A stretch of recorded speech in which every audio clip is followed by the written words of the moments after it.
What's up? What's up, everybody? Welcome back. This is Two for the Money. And I'm Dolo this week. Wise Guy Brian here, and that's all right. We're just holding down the fort. We've got a little scheduling conflict going on, but that's why we missed last week's show. But we're back this week here to give you guys our picks, try to win you guys some money like we do every week. Just a quick update since we didn't make a video last week. If you guys follow us on social media, you saw our picks, and it's been a solid week. Last week I went 3-1 and a push, so 3-1-1 in college football last week, 2-2 in the NFL. So that's bringing up my record, college football record right now. We're sitting at 7-4-1, and my NFL record is a lonely 3-4. But we're looking to build upon that. It's still early in the football season. We're going to get right into it. Now that we have the updates out of the way, we're coming at you Friday night. First game up this week, week 4 in college football. Friday night, we got the Rutgers Scarlet Knight versus the Iowa Hawkeyes coming in town. And I am on the underdog here. The Rutgers are catching points at home. And in college football, Friday night games, those be the real night games. The crowd is 100% into it. And Rutgers have been here before. Last year, they had Washington at home on a Friday night. And that Washington team last year, we didn't hear much about them. And the Rutgers, they were, competitive in the Big Ten. They put up a big fight against a team that was projected to beat them, badly. So I'm looking to catch them here in the same spot this year. This is an experienced team. Their quarterback, now bear with me with his name, Ethan Galamagnanis, I think is how you pronounce it. I'm looking for him to have a big game and to put his name on the map in the Big Ten as far as Big Ten quarterbacks here. I don't think Iowa should be the favorite in this game. They haven't really shown much. It's really based on history for the Iowa Hawkeyes, but this isn't the same Iowa Hawkeyes team that just is going to come in and just walk into your stadium and win. So I like Rutgers here with the points. I'm going to buy me a half a point, and I'm going to take the Rutgers Scarlet Knight +3 at home on Friday night. And for the Saturday slate, first game up, not a big noon Saturday game, but this is still an early noon game on the East Coast, so 9 a.m. West Coast time. It's an ugly one, but I got to do it. The UNLV playing Miami, Ohio. I got to back the Rebels here, UNLV. I've faded them twice so far this year, and they've, came back and bite me. They stole my money. Now it's my chance to win money with UNLV. Miami, Ohio is not good this year, and this line is so small, less than a field goal. The only way UNLV does not show up and lose this game outright is if they just are sleepy, and if they just show up and not be ready to go. But I can't imagine that happening. UNLV has a lot to play for. They were a couple games out of the college football playoff last year. If they could have beat Boise State once last year, they would have been in the college football playoffs as an at-large team. They still believe they have that. I mean, their schedule's not that difficult. They got through the bumpy games that I thought they were going to lose, especially that win against the UCLA Bruins. So I'm going to just ride the wave here. I'm going to take a limb and go out on a limb. I'll take UNLV right here, -2.5. Now, those who've been following, I know you guys like the easy wins, and I got another easy one for you. It's just very, very easy to just fade my hometown teams. Kent State is playing Florida State this week. Florida State's coming off a bye week. And I actually did a really, really deep dive into this game. Not necessarily, this game isn't going to be competitive off, but why, I did a dive on why Florida State would want to blow out Kent State. Well, the simple fact is their offensive coordinator, Gus Malzahn, he produces high-power offenses. If you guys don't know Gus Malzahn, just ask Cam Newton who he is. He got Cam Newton and that Auburn Tiger team all the way to the national championship game. Got Cam Newton the Heisman Trophy. Anywhere that Gus Malzahn goes, the offense is just going to run it up no matter what. And they got a lot of young kids who need to play too. So I expect a big game out of Tommy Castellanos. And I'm going to hit this game very early. Florida State, believe it or not, this first quarter line is 9.5. That is easy enough for me.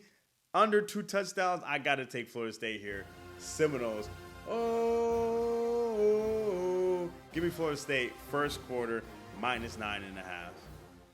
We're going to go here to Mississippi State, the Mississippi State Bulldogs. You know, a lot of people aren't looking at this game. Even my brothers, they're going to look at me and be like, where did you pull this one out at? Well, it may look like that, but Mississippi State, I think they are turning the corner over there. They've been the punching bag of the SEC for a long time.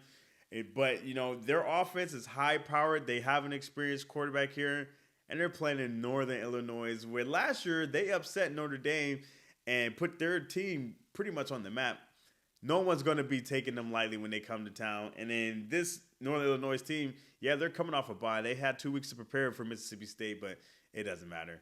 Mississippi State, they're going to blow them out, and they're going to blow them out pretty handily here. They got Tennessee on deck, so I don't think they're going to cover this 20-point spread. But I think the first quarter is where I got to look at it at. That's where I've been winning most of my bets this year.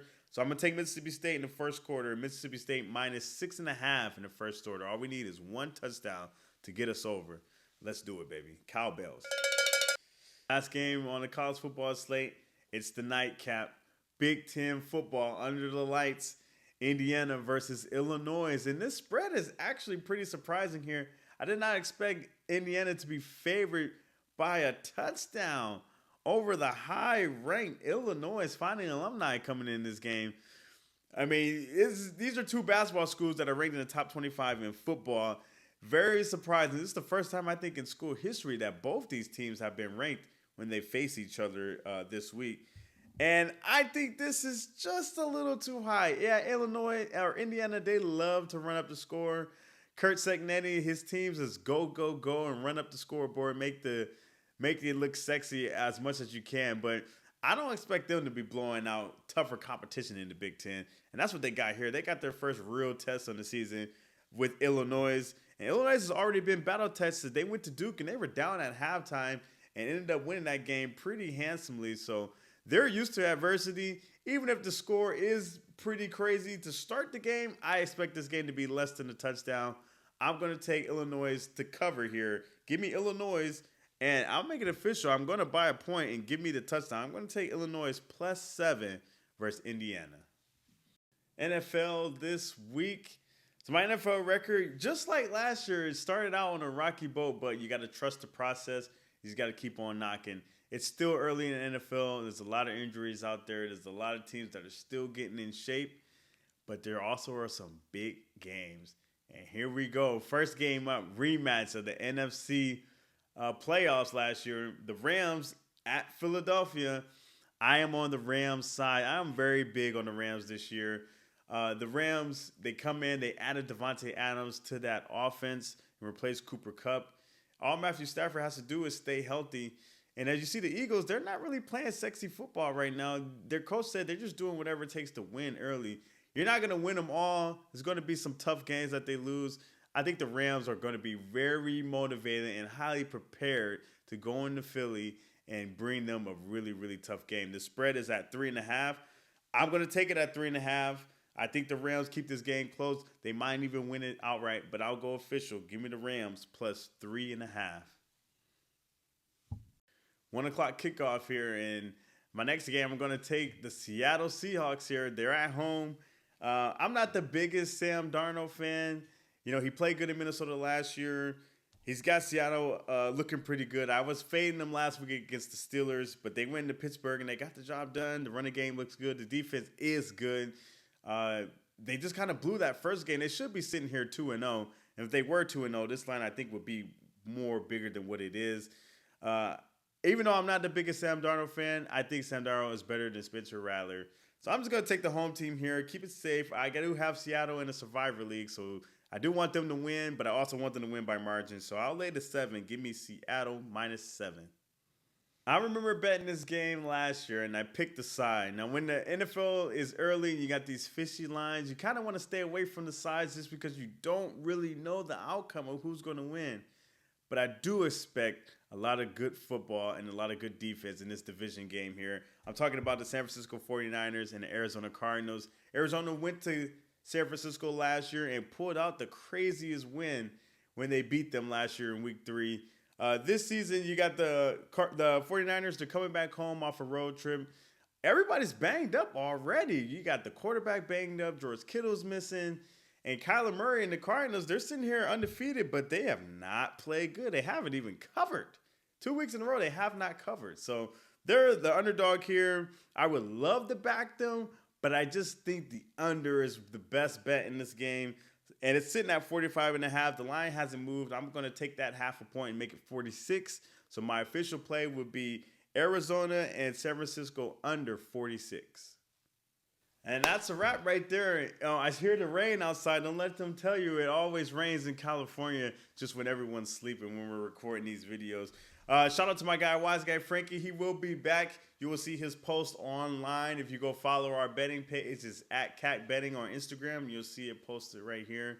Follow our individual page. You'll get all of our picks of what we are picking. We do post those the day of. So we're looking forward to see you guys. I'll see you Saturday. Let's get it.